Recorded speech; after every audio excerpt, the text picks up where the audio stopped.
अस्सलाम वालेकुम रहमतुल्लाह।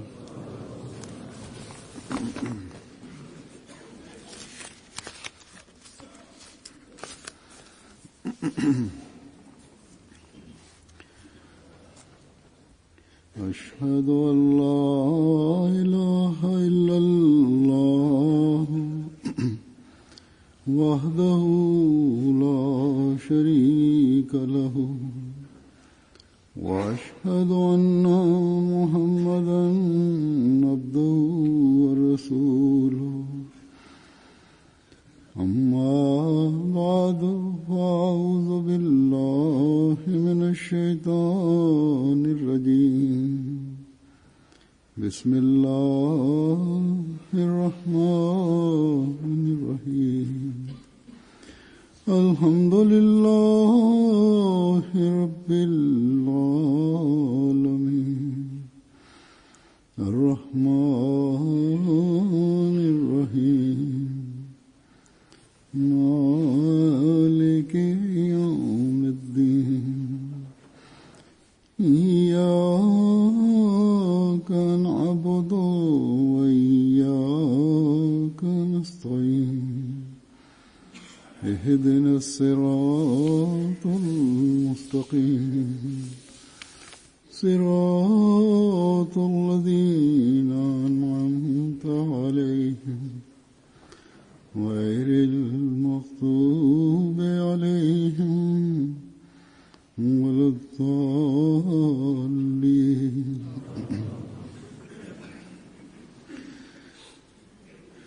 Hazrat Masih Maud duke treguar qëllimin e ardhjes së tij, Mesih i premtuar alayhis salam e ndan në 5 deg, pra njëra prej të cilave është edhe botimi i fletushkave për thirrjen ndaj fesë islame, si dhe për t'i dhënë argumentet për ardhjen e tij. Ai e shtron rëndësinë e tyre duke thënë, ai thot, për të bërë thirrje kundërshtarëve dhe mohuesve dhe për t'u paraqitur të gjitha argumentet, kam vendosur të botoj një fletushk me një tirazh prej 2000 kopjeve, që të jetë dëshmi para Zotit në ditën e Kiametit, se e kam përmbushur misionin tim, për të cilin isha dërguar në këtë botë. Nuk është se Mesih premtuar alayhis salam ka botuar vetëm disa fletushka, por nëse ja studiojmë jetën, mësojmë se qysh para deklaratës e gjerë në vdekje, Mesih premtuar alayhis salam kishte botuar fletushka dhe njoftime të shumta. Dhe nëse studiohen në tërësi këto fletushka, që tashmë janë të botuar në një vepër të vetme, ata përbëjnë një thesar të çmueshëm për botën fetare. Mesiu i premtuar alayhis salam kishte një ndjenjë të thellë dhe mshurie dhe mëshire për të shpëtuar muslimanët dhe të krishterët. Ai e bënte këtë punë plotësisht i vetëm, pas një mbështetje dhe ushtronte përpjekje të mëdha për këtë qëllim.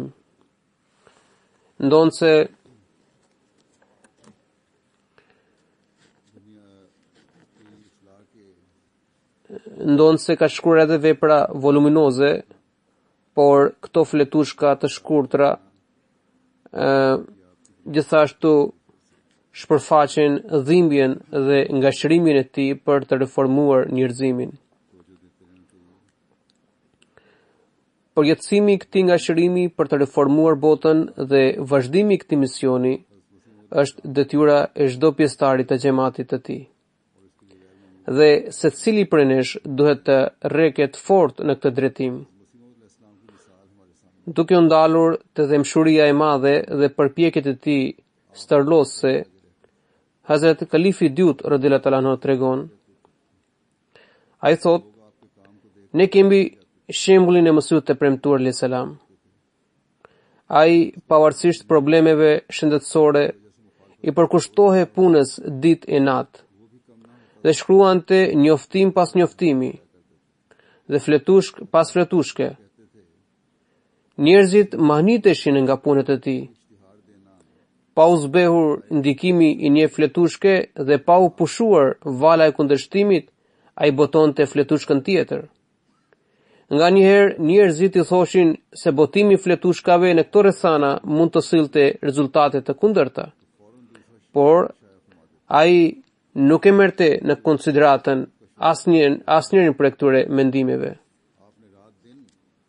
Madje thoshte se hekuri farktohe vetëm kur është i nxehtë. Prandaj para se të ftohe dëshira e njerëzve, ai menjëherë botonte fletushkën e re, që të ndizte sërish flakën e kundërshtimit. Ai punoi në këtë mënyrë ditë e natë dhe këtu qëndron qelsi i suksesit. Nëse edhe ne i përmbahemi kësaj rruge, mund të korrim suksese. Nuk duhet të mendojmë për të pushuar valën kundërshtuese, por nëse bashkë me kundërshtimin vazhdojmë të shpërndahen edhe fletushkat, atëherë kjo sigurisht do të sjellë rezultate. Hazret Kalifi Dyut radhiyallahu ta'ala anhu, duke vënë në dukje periudhën e Mesihut të premtuar alayhis salam, shprehet se në kohën e tij predikimi dhe thirrja ndaj xhamatit realizohej me anë të fletushkave dhe njoftimeve. Ato fletushka përbëheshin nga 2 apo 4 faqe dhe bënin jehon të gjerë në mbar vendin. Ato botoheshin në tirazh të madh. Pra, nëse botohe në 2000 kopje, konsiderohe një tirazh i madh.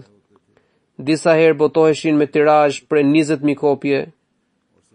Ndërsa sot xhamati ynë është 10 herë më i madh. Andaj mënyra e të predikuarit duhet të jetë që fletushka që të botohe me tirazh për 50000 apo 100000 kopje. E atëherë shikoni se si ato i tërheqin njerëzit.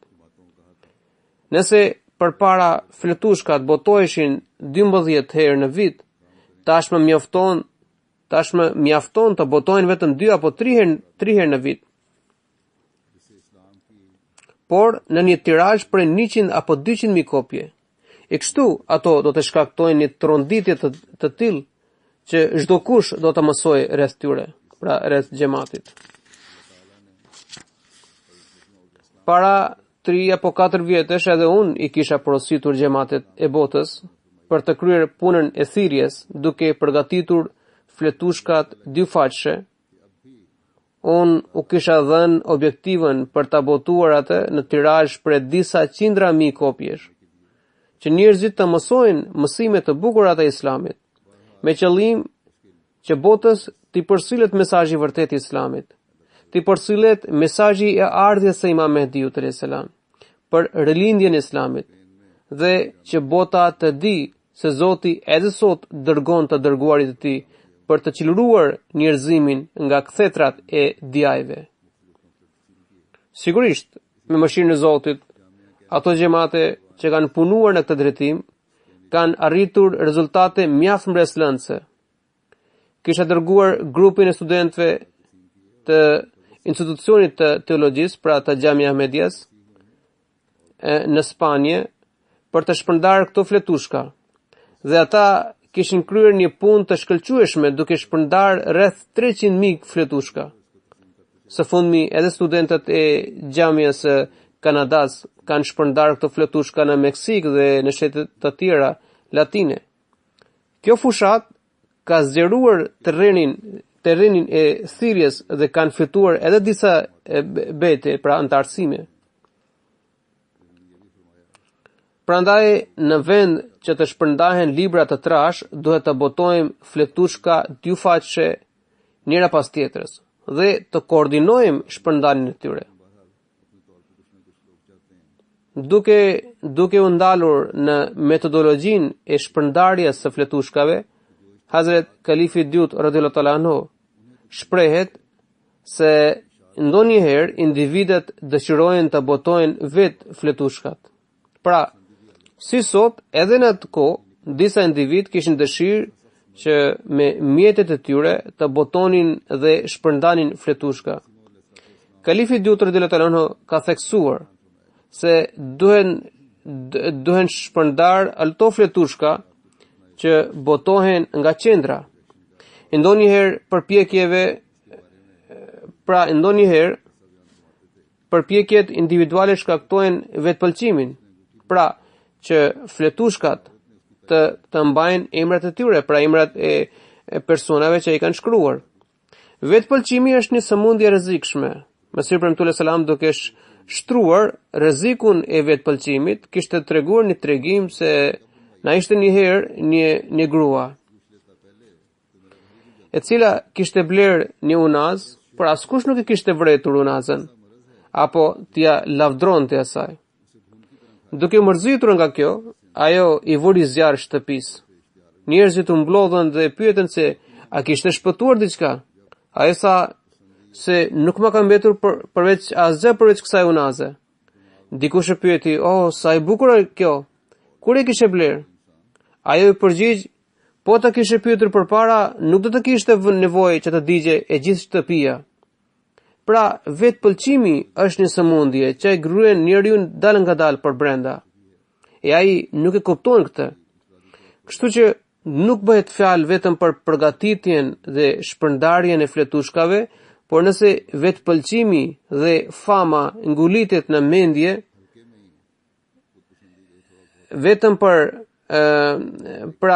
nëse vetpëlqimi dhe fama ngulitet në mendje, edhe në raste të tjera, atëherë edhe nëse njeriu mundohet mjaft, ai akoma nuk fiton asgjë prej tyre. Dhe pason vetëm humbje. Hudhuri thot që alhamdulillah tani projektet në fushën e thirrjes kanë marrë përmasa aq të mëdha saqë përpjekjet individuale mund të gjejnë një hapësirë shumë të kufizuar.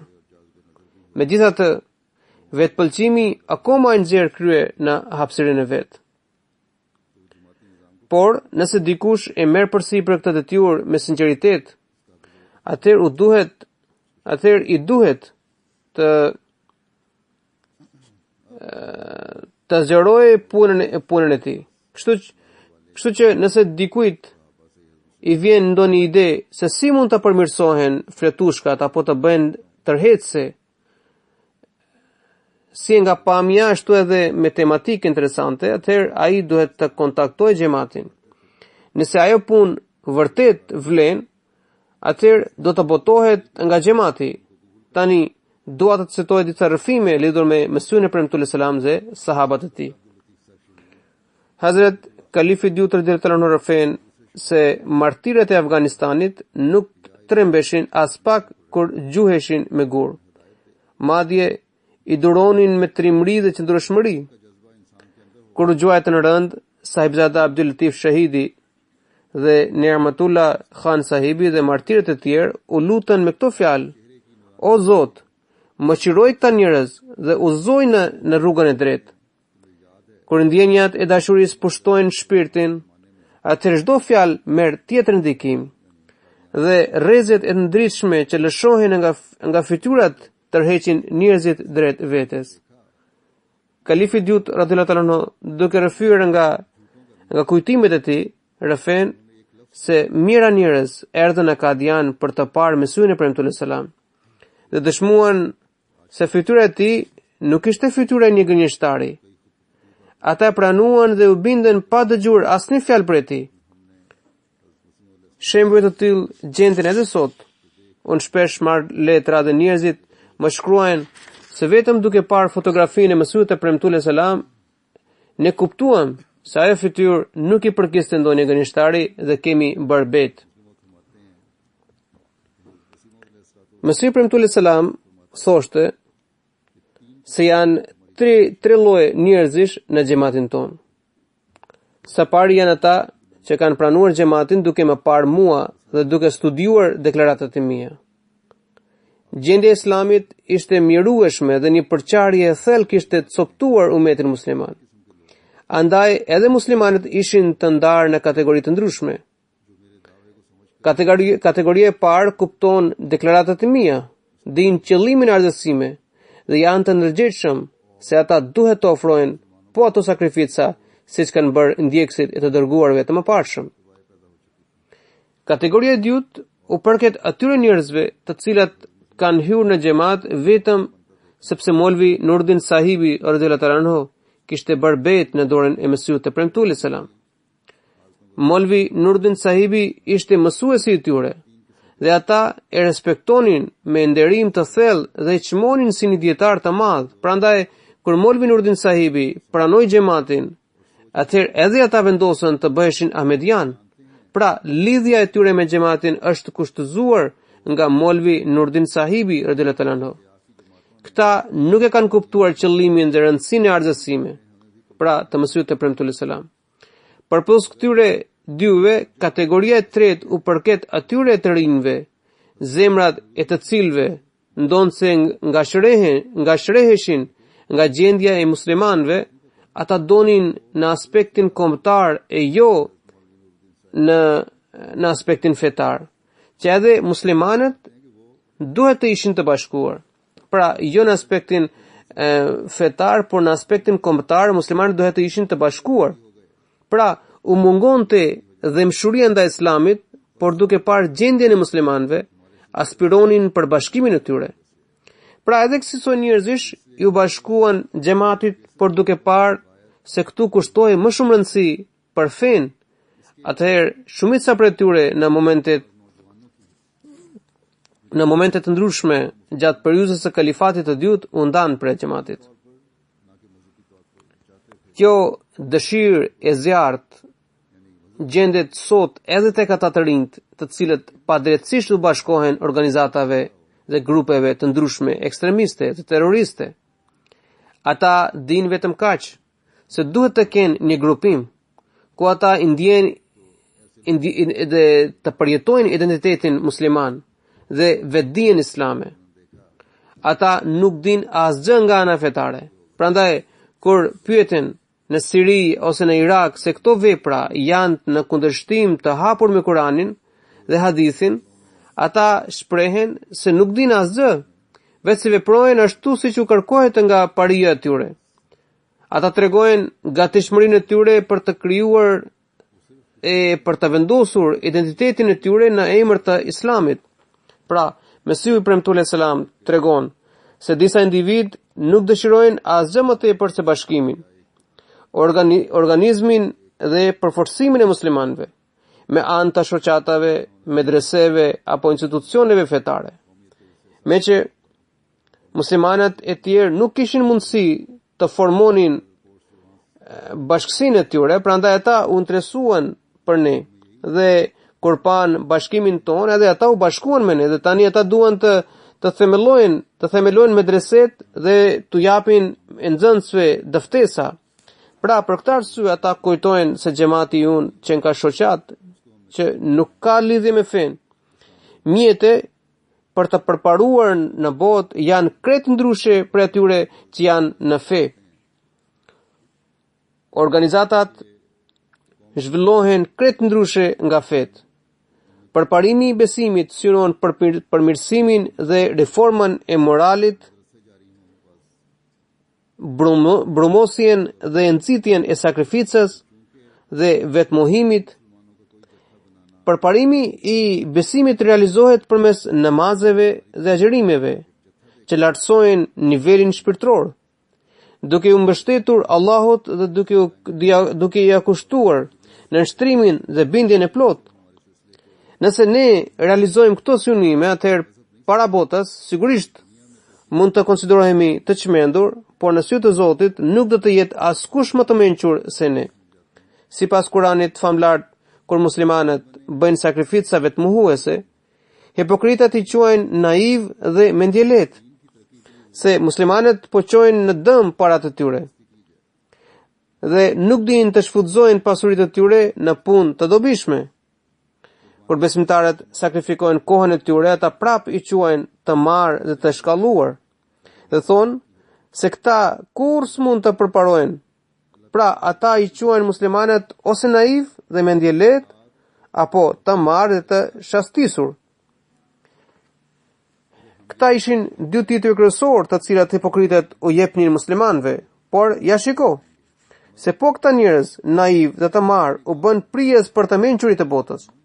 Andaj xhamati unë nuk mund të korrë asnjë sukses derisa ai nuk e ndjek këtë rrugë të marrë.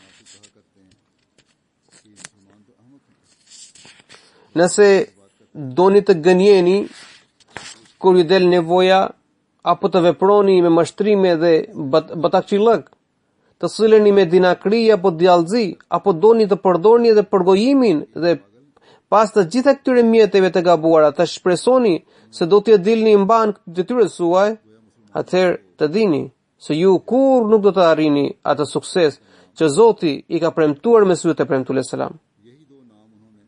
Sigurisht, mjetet të tilla si mashtrimi, dredhia, përgojimi dhe thashethemet mund t'ju vinë në ndihmë në organizatat toksore, materiale, por përmes tyre kur nuk u vjen hajër besimit. Përkundrazi, ato i ndjellin vetëm mallkimin e Zotit. Prandaj bashkësitë fetare duhet të shquhen patjetër me morale të larta dhe përparësi shpirtërore. Pra, çdo musliman ahmedian duhet të lartësojë shkallën e tij shpirtërore dhe morale.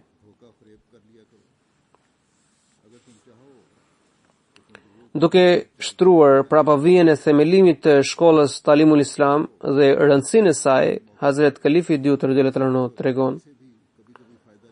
Ai thot se kur u themelua kolegji Talimul Islam, ne planifikuam se do të duheshin urgjentisht kaq 100.000 rupi, ndërsa duhen siguruar kaq 100.000 rupi si buxheti vjetor për mbarvajtjen e tij. Dhe planifikoheshin projektet madhore, ndërsa na ishte një kohë kur nuk kishim kushte as për të vazhduar mësim në shkollën e mesme. Në Kadian kishim një shkollë të mesme që menaxhohej nga sektiaria. Fillimisht fëmijët tan u regjistruan atje. Mësuesit Arya, pra është një sekt hindu, mësuesit Arya gjatë ligjëratës predikonin kundër konsumimit të mishit, duke thënë se hindut nuk duhet të përdorin mish dhe është gjuna dhe mizori të hahet mishi. Në Kadian kishim edhe një shkollë fillore dhe mësuesit Arya edhe atje predikonin kundër mishit. Hazret Kalifi II radhiyallahu anhu rëfen se kur mësoja në këtë shkollë fillore, për të ngrënë drek, shkoa nën hijen e një peme. Unë mbaj mend mjaft mirë se në termos, pra në kuti që kishte marrë ai me vete, duke që mbante ushqim brenda, thot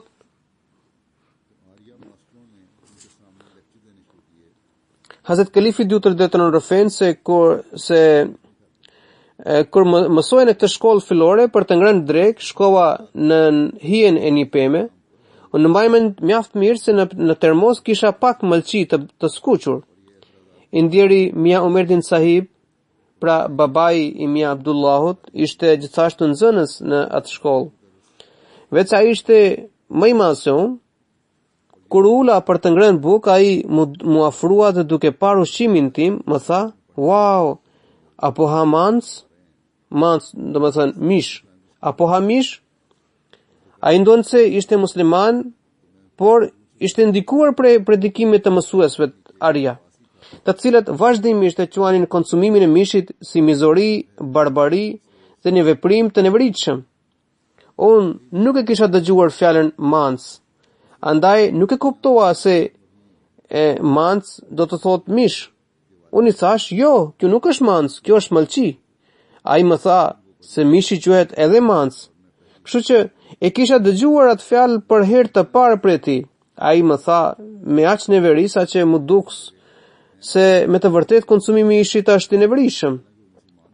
Pra mësuesitarja vazhdimisht bënin kritika dhe akuza ndaj Islamit dhe nxënësit u tregonin prindërve të tyre ato akuza. Kështu që edhe Mesih premtuar selam kishte mësuar për këtë problematik. Dhe ai porositi se sidoqoftë xhamati duhet të themelojë shkollën e tij fillore. Kështu që u përurua shkolla fillore dhe një nismë e tillë në ato rrethana u konsiderua si arritja më e madhe e xhamatit. Në atë kohë, kunati im, Rahmet Past Nawab Muhammad Ali Khan sahibi, ishte shpërngulur në Kadian. Ai ishte shumë i pasionuar pas shkollave, andaj kishte themeluar një shkollë 9 vjeçare në Malerkotla. Ai shprehu dëshirën për ta kaluar këtë shkollë fillore në atë 9 vjeçare. Madje tha se do të mbyllte shkollën 9 vjeçare në Malerkotla dhe i gjithë donacioni të kalonte në llogarinë e shkollës së Kadianit. Kështu që shkolla fillore e Kadianit u bë shkolla 9 vjeçare.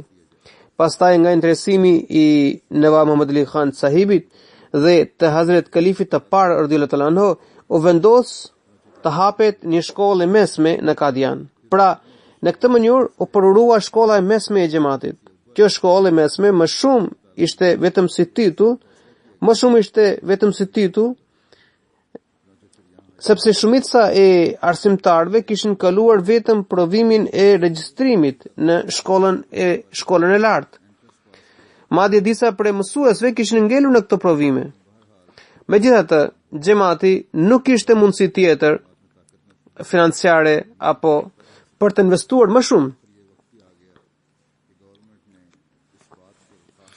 Por, kur qeveria detyroi për të ndërtuar godinën e shkollës dhe të konviktit, madje premtoi edhe për mbështetje financiare, atëherë gjatë kohës së kalifit të parë radhiyallahu ta'ala anhu, u ndërtuan godinat e shkollës dhe të konviktit.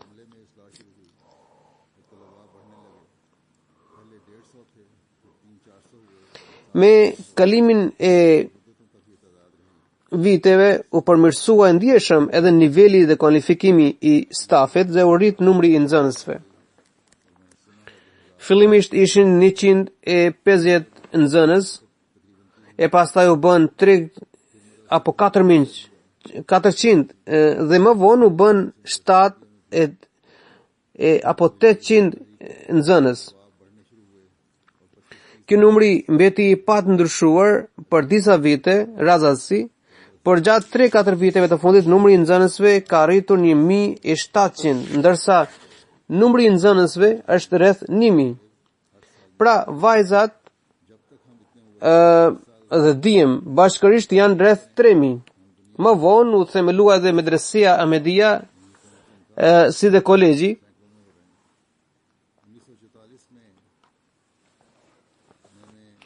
Alhamdulillah, pas thirrjes sime, numri i studentëve është rritur edhe në Medresen Ahmedia dhe çdo vit rreth 25 apo 30 student po regjistrohen në të. Nëse ky ritëm vazhdon, nuk është larg kur numri i nxënësve do të arrijë deri 6 apo 700 student. Dhe kështu do të kemi 100 misionar çdo vit.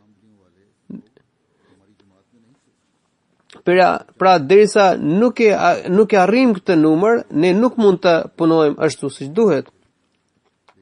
Pra, kalifi thotë që ky është numri minimal që kishte parashikuar kalifi radhiyallahu ta'ala anhu. Ndërsa tani çdo vit qindra misionar përfundojnë studimet e tyre dhe shërbejnë në xhamat.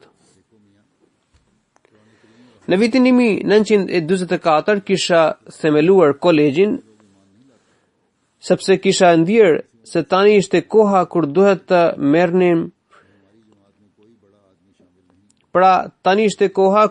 merrnim frenat e arsimit të lartë të rinjve tanë.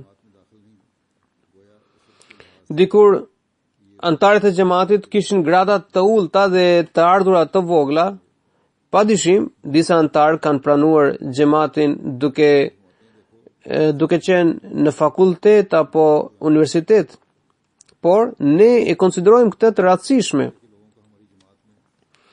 sepse përveç disave xhamati nuk ishte antar me grada të larta apo me të ardhura të mëdha.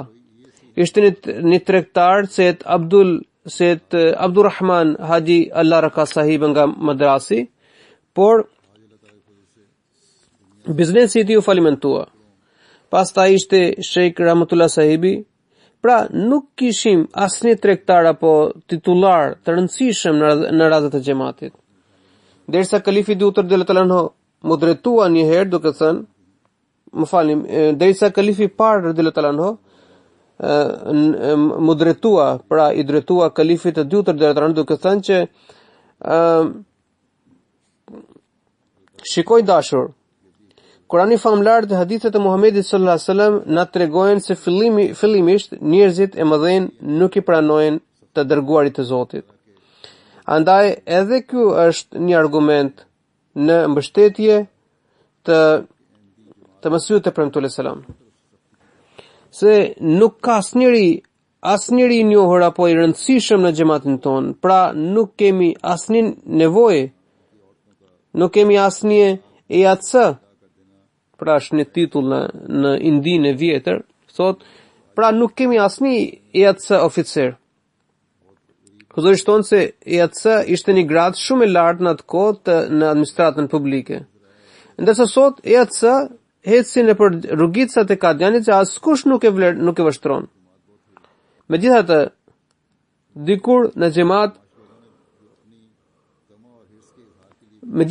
dikur në xhamat na mungonin njerëz me grada të larta.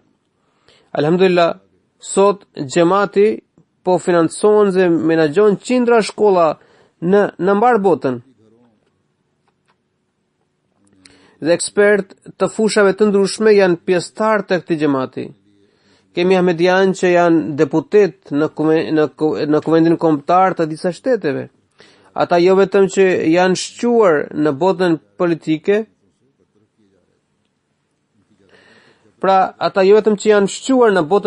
apo në fushën e tyre përkatëse, por kanë përparuar edhe në përullësi dhe në sinqeritetin e tyre.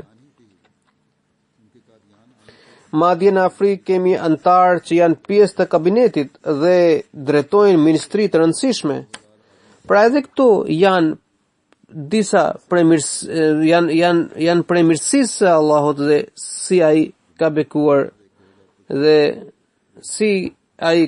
këta, të cilat ishin përballuar ahmedian të parë dhe mirësitë e Allahut. Hazrat Kalifi Dut radhiyallahu anhu thot se na ishte një kohë kur xhamati shtrëngohej nga katër anët dhe hoxhallarët kishin lëshuar vendime fetare sipas të cilave vrasja e ahmedianëve, grabitja e plaçkave të tyre, rrëmbimi i pronave të tyre dhe martesa e grave të tyre me dhunë pa i prishur kurorëzimin e parë, jo vetëm se janë të lejueshme, por janë mjete për të fituar sevap, pra për të fituar afërsinë e Zotit.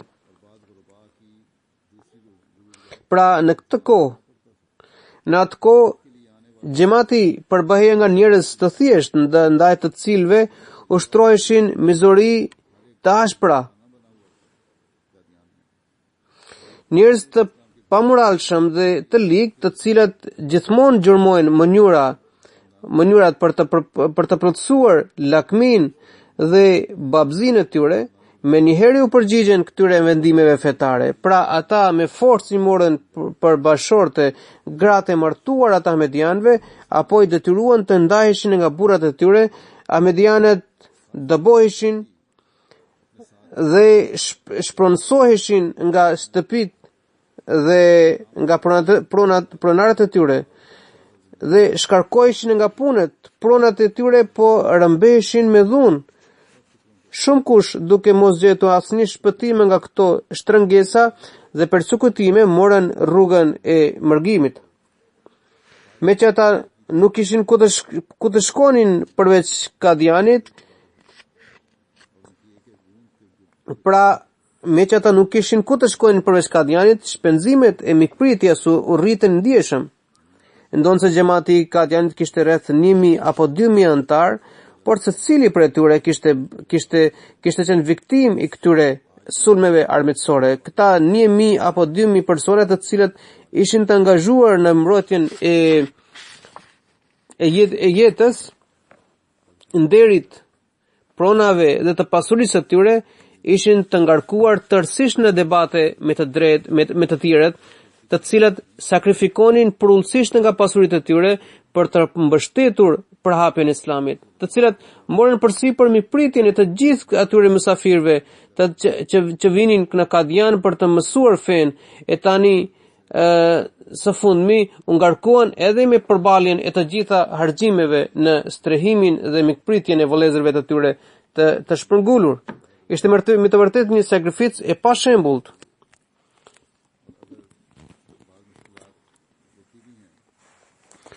Huzurisht ton se ne duhet të mbajmë mend këtë pjesë të historisë sonë, sepse kjo nuk është ndonjë fakt i thjeshtë. Qindra njerëz ushqeheshin për 2 vakte në sofrat e xhamatit. Dhe përpos kësaj xhamati u përgjigje edhe nevojave të njerëzve të thjeshtë, të vobekt. Për shkak të kësaj shpërnguljeje, përveç bujtinës së xhamatit, pra ku strehoheshin musafirët, çdo familje ahmediane në Kadian ishte shndruar në një bujtin ku akomodoheshin familje të tëra. Çdo dhomë e banesës së Mesihut e Premtuar selam ishte bërë strehimore për familjet e shpërngulura. Pra, nuk kishte shtëpi së cilës i mungonin musafir apo muhaxhir. Kjo barë e rënd financiare ishte për te fuqisë njerëzore. Çdo ditë gdhihe me sfida dhe sprova të reja, ndërsa ngryse me vështirësi dhe përgjegjësi të reja. Por fladi i fjalës së Zotit përmendur në ajetin Aleyhissallahu bikafin abduhu, do me thënë, a nuk i mjafton Allahu për robin e tij, i largonte të gjitha shqetësimet si kashtabari, dhe ato re të zeza që kanosnin shkulljen dhe përmbysjen e themeleve të xhamatit, shndroheshin në rreth e mëshirës dhe mëshirisë së Zotit. Dhe çdo pikë që binte prej tyre jehonte tingullin inkurajues të Aleyhissallahu bikafin abduhu. Do me thënë, a nuk është i mjaftueshëm Allahu për robin e tij?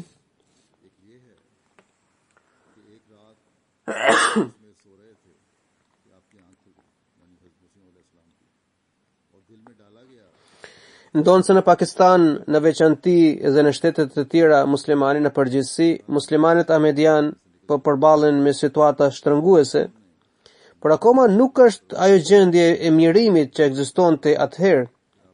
Antarët e xhamatit jo vetëm në anën ekonomike, por edhe në organizimin e tyre janë shumë herë më të mirë dhe manifestojnë mirësinë të Zotit.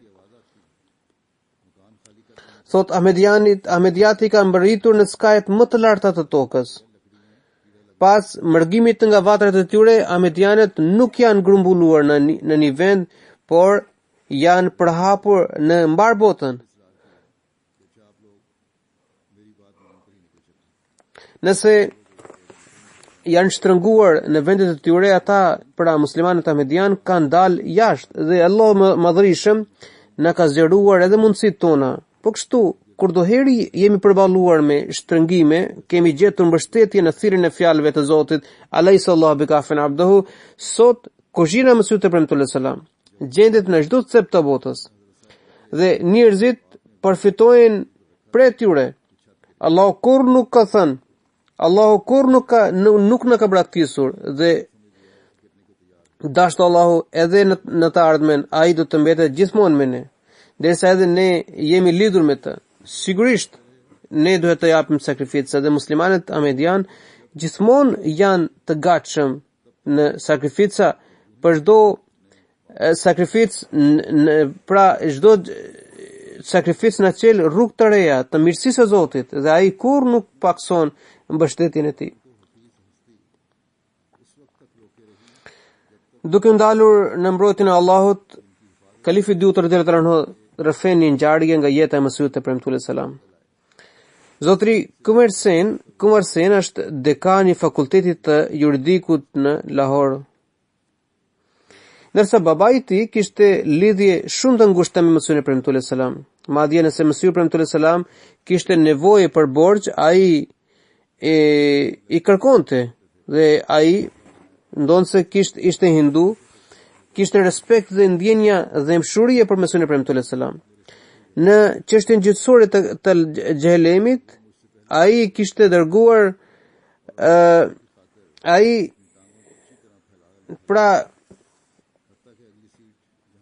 Mesihut e premtuar selam kishte nevojë për borxh, ai i kërkonte. Ai ndonse ishte hindu, kishte respekt dhe ndjenja dhe mshurie për Mesihun e premtuar selam. Në çështjen gjyqësore të xhehelemit, ai kishte dërguar kablogram djalit të tij, pra kjo zotri Kumar Sen kishte dërguar një kablogram djalit të tij që të përfaqësonte Mesihun e premtuar selam si avokat. Kjo lidhje e sinqertë midis tij dhe Mesihut e premtuar selam buronte nga koha e rinisë së Mesihut e premtuar selam, kur ai bashkë me disa miq të tjerë banonte në Sialkot dhe kishte parë shumë shenja prej tij. Një prej këtyre rasteve ishte kur Mesihu premtuar selam bashkë me shokë të tjerë flinte në banesë në Sialkot. Kur Zoti i lajmëroi se ajo shtëpi ishte e rrezikshme, ai menjëherë i zgjoi shokët të tij dhe që të cilët flinin në banesë, duke thënë që kishte rrezik, andaj ne duhet të dalim prej saj. Ata për shkak të gjumit për ata thot që kjo lidhje sinqert midis tij dhe Mesihut e premtuar selam buronte koha e rinisë së Mesihut e premtuar selam, kur ai bashkë me disa miq të tjerë banonte në Sialkot dhe kishte parë shumë shenja prej tij. Një prej këtyre rasteve ishte kur Mesihu premtuar selam bashkë me shokë të tjerë flinte në banesë, kur Zoti i lajmëroi se ajo shtëpi ishte e rrezikshme, pra ishte rrezikuar. Ai më njëherë zgjoi shokët të tij dhe se ajo shtëpi kishte rrezik, andaj ne duhet të dalim prej saj. Ata për shkak të gjumit nuk i kushtuan shumë vëmendje dhe duke thënë se ishte veç imagjinata e tij, ranë në gjumë përsëri. Por Mesihu premtuar selam me aks të madh zgjoi sërish ata dhe u tregoi kërcitjet që vinin nga binarat dhe kërkoi me ngulm që të lirohej shtëpia menjëherë. Por ata ende nuk i morën seriozisht dhe thanë se është normale që të vi zhurma e tillë nëse insektet e gërryen drurin. Ju pse na prishni gjumin? Mesihu premtuar selam prap insistoi dhe u tha, ju lutem, më besoni mua dhe dilni për hirin tim. Ata përfundimisht u pajtuan të lironin banesën, me që Mesihu premtuar selam ishte i bindur se Zoti për të më mbrojtur mua do ta vonoi shembjen e godinës. Andaj ai u kërkoi që së pari të zbrisnin ata dhe ai të vinte nga pas.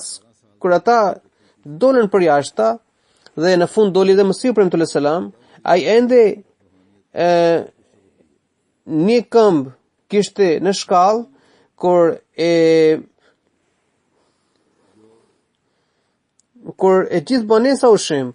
Pra tani shikoni, Mesihu premtuar selam nuk ishte inxhinier që vetëm duke parë gjendjen e qatis të kuptonte se ajo do të shembet.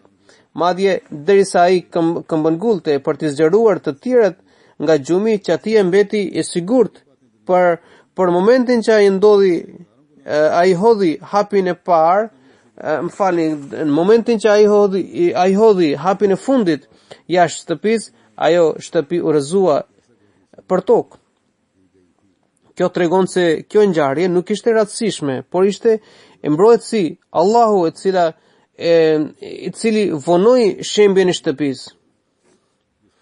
Derisa Mesihu premtuar selam, të cilin donte të mbronte Zoti, të mos dilte jashtë shtëpisë, pra shfaqja e atributit al-Hafiz, domethënë mbrojtës, në këtë ngjarje dëshmon për ekzistencën e Zotit të plotfuqishëm.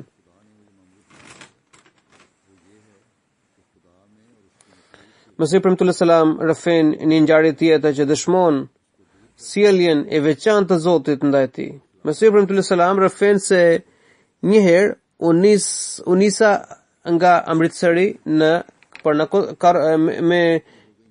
një karrocë. Ndërsa bashkë me mua ishte një hindu i shëndosh. Ai hyri para meje dhe për tu rehatuar shtroi këmbët përpara, derisa bllokoi edhe sedilën e përparme ku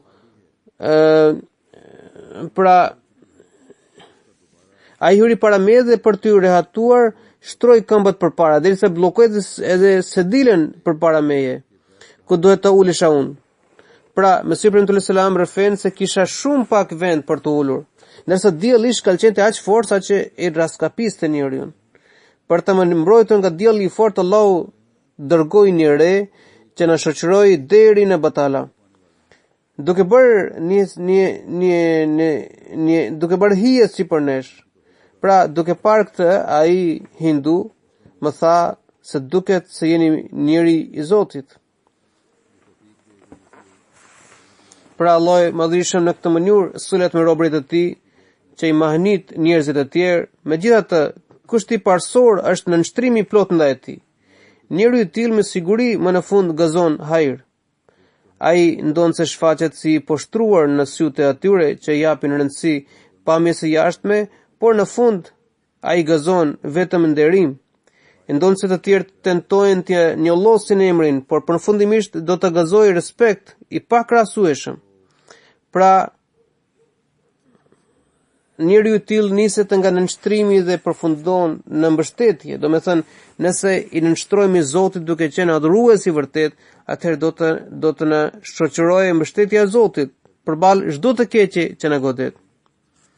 Në lidhje me ndikimin shpirtëror në përhapjen e veprave të mira, në edukimin dhe reformën e ndjekësve të tyre dhe në ndjenjat dhe mshurinë ndaj njerëzimit, Hazrat Kalifi Dyut radhiyallahu ta'ala anhu shtron çështjen se çfarë është dallimi midis një dervishi të thjeshtë dhe të dërguarit e Zotit. Hazrat Kalifi Dyut radhiyallahu ta'ala anhu tregon se Munshi Ahmed Jan sahibi nga Ludhiana kishte ndruar jetë para se Mesihi premtullahut selam të shpallte deklaratat e tij, por ai ishte vështrimi i tij shpirtëror ishte aq i impresionant, pra ishte aq i impret saqë ai i kishte shkruar përshkruar Mesihun e premtullahut selam duke thënë që हम मरीजों की है तुम ही पे निगाह तुम मसीहा बनो खुदा के लिए. Domethënë ne të sëmurit kemi varur shpresë prej teje, prandaj bëhu Mesih për hir të Zotit. Domethënë ai u kishte bërë porosit djemve të tij, pra Munshi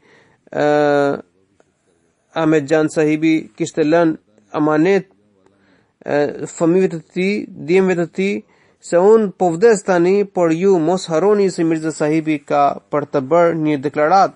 Unë po ju lë amanet për ta pranuar atë.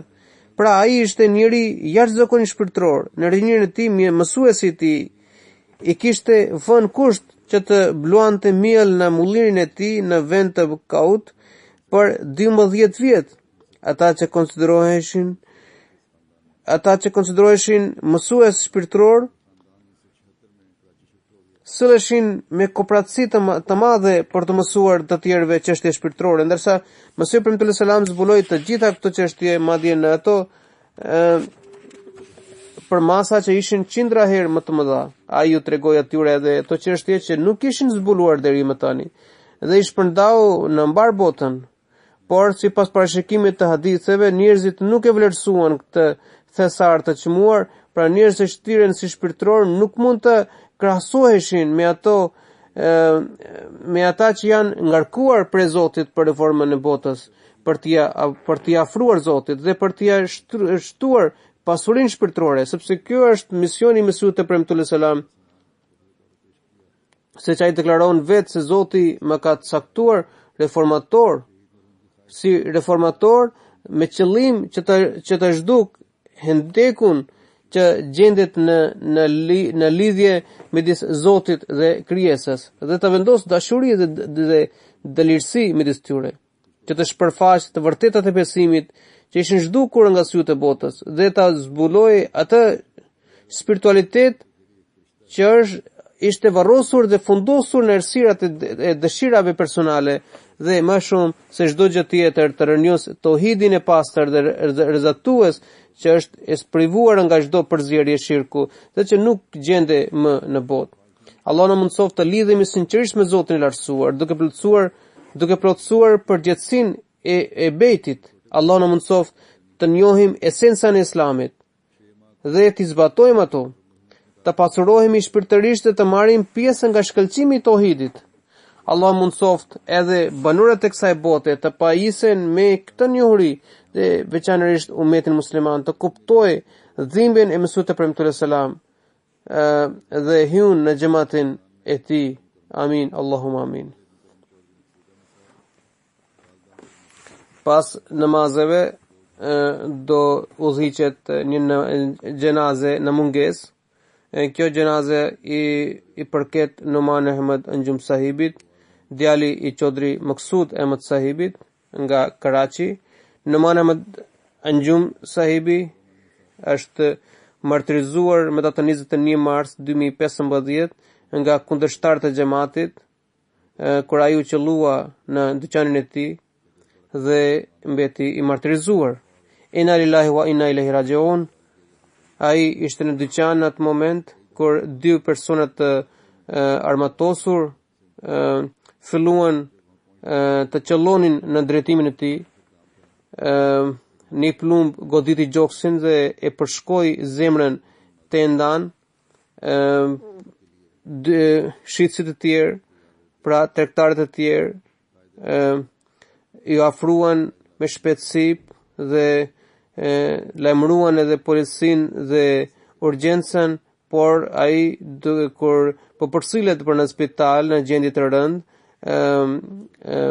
ra dëshmor dhe u nda nga kjo botë. Inna lillahi wa inna ilaihi rajiun. Ai në familjen e tij, xhamati për Ahmediati, kishte hyrë përmes gjushit të tij, Chaudhry Manzur Ahmed sahibi.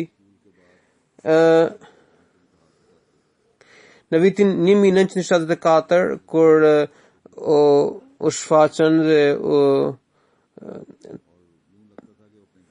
u shfaqën trazira në Gujranwala në Pakistan, atëherë duke mbrojtur xhamin e xhamatit, gjushi i martirit, i këtij martiri, Chaudhry Manzur Ahmed sahibi, xhaxhaiti Zotri Mahmud Ahmed sahibi dhe burri halës së tij Said Ahmed sahibi kishin rënë dëshmor. Pra janë 3 dëshmorë në familjen e tij para këtij martirizimi. Ai ishte transferuar në Karachi në vitin 1976 për shkak të këtyre situate, për shkak të kësaj situate të rëndë kundër xhamatit. Ai ishte lindur në Karachi me 26 janar 1985, kishte përfunduar bachelor dhe kishte filluar biznesin e tij me hardware, me kompjuter. Ishte shumë i ndershëm, i drejtë, i përulur, i sinqert, zemër dëlir, fisnik dhe i shoqërueshëm, dhe ishte një iri shumë i përkushtuar. Sile me punëtorët e tij si vlezër të vegjël, kishte dëshirë të themelonte një institut me një qendër me kompjutra me emrin e gjushit të tij, Chaudhry Manzur Ahmed sahibi. shërbente edhe në Khuddamul Ahmadiyya, ishte një personalitet i dashur nga të gjithë, edhe u jepte rëndësi besimit dhe fesë përpara punëve të kësaj dunjaje, dhe gjithmonë ishte i gatshëm për të shërbyer edhe në çështjet e punës të xhamatit. Merrte vazhdimisht kërcënime nga kundërshtarët e xhamatit dhe i lajmëronte edhe vëllezërit e tij.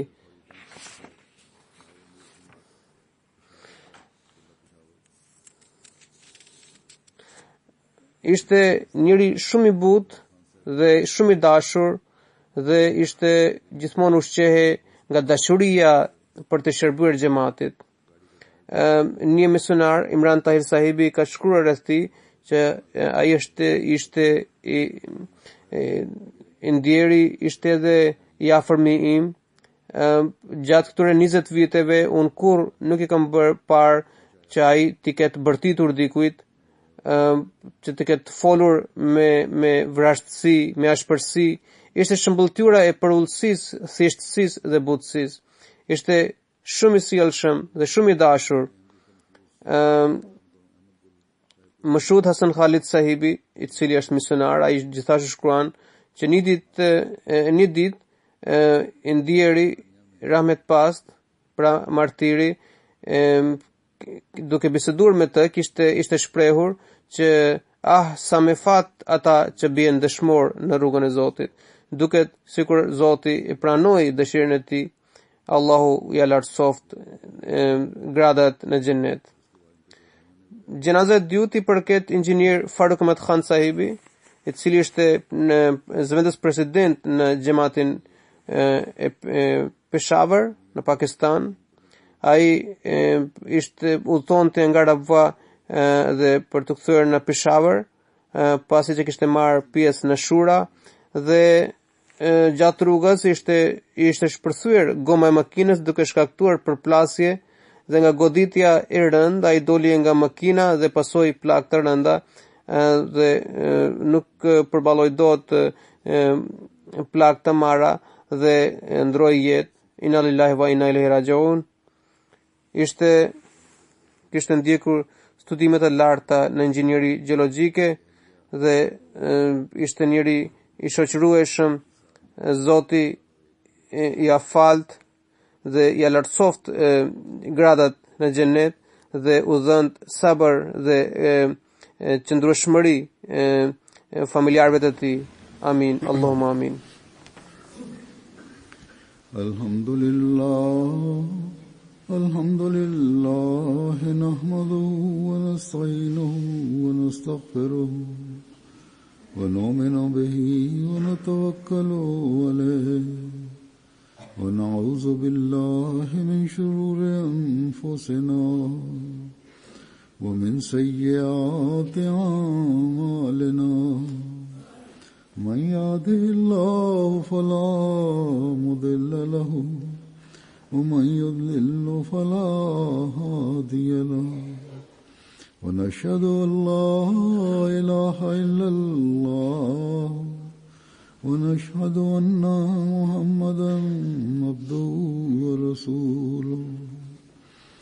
عباد الله رحمكم الله إن الله يأمر بالعدل والإحسان وإيتاء ذي القربى وينهى عن الفحشاء والمنكر والبغي يعظكم لعلكم تذكرون. اذكروا الله يذكركم وادعوه يستجب لكم ولذكر الله أكبر.